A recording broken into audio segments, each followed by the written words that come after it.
Tonight, we're continuing our in-depth coverage of school lockdowns in Palm Beach County 1 week after a scare at Lake Worth Middle School. The administration triggered that lockdown using a panic alert button. You may remember that every staff member now wears. Our WPTV education reporter Stephanie Susskind spoke exclusively with the school's police chief about this tool and the difficulty that comes with it.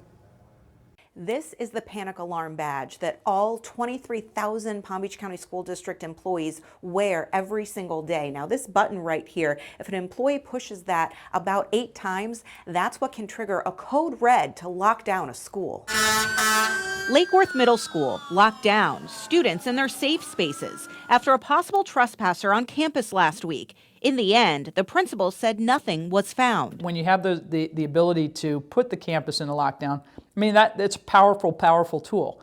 Palm Beach County School Police Chief Sarah Mooney says it's a difficult balancing act when putting that tool in thousands of employees' hands, all who have different life experiences that influence what's a threat and what's not. So you may have some people that would be perceived as overreacting to what they're seeing, and you may have some that are perceived as underreacting. We're looking for that sweet spot in the middle. Initiating that code red sends a message to the local 911 call center, triggering a response from other agencies. So on that one, we weren't able to verify whether it was a true threat or not. So we're always going to err on the side of caution, and we're going to assume that the threat is valid until we're able to physically say, no, we've mitigated that. At a time when lockdowns appear to be happening more often, Mooney says you have to look at the full picture. Do we have more? Maybe, but should we?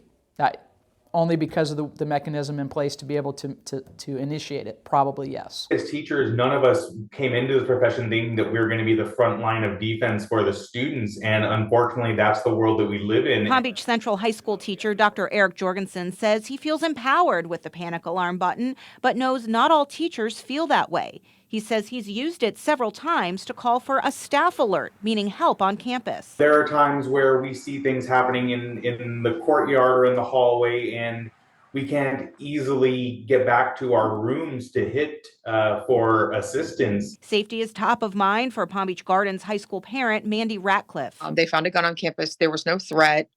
So that was the positive of it, but it was a loaded weapon. She's glad to learn more about this panic alarm system. You know, I have a lot of friends that are teachers, and they're scared, and they shouldn't be scared to go to school, to go to work, to teach our kids. So that makes me feel better. You don't want to cry wolf, so to speak. Seems like it's a blessing and a curse at the same time. I would agree. I would agree with that. But the reality of it is if you have 10 false alarms, and one that's real and you need the response and it works to get everybody where they need to go, you have to look at that one win.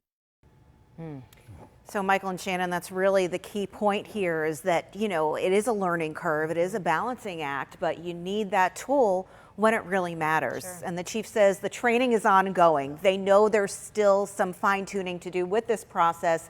They're training throughout the school year, and they're really going to ramp it up before the new school year starts next year. Well, and it really, what the teacher said, we didn't train for this. Sure. Right. We're in there trying to teach kids, and now they're in a whole different reality and mind space, and all of us looking on, parents and everybody else particularly, say we can relate to that. But as a parent, I do feel better that they have the power of that button. And it's not just the teachers, it's the superintendent all the way down to every employee in that school district.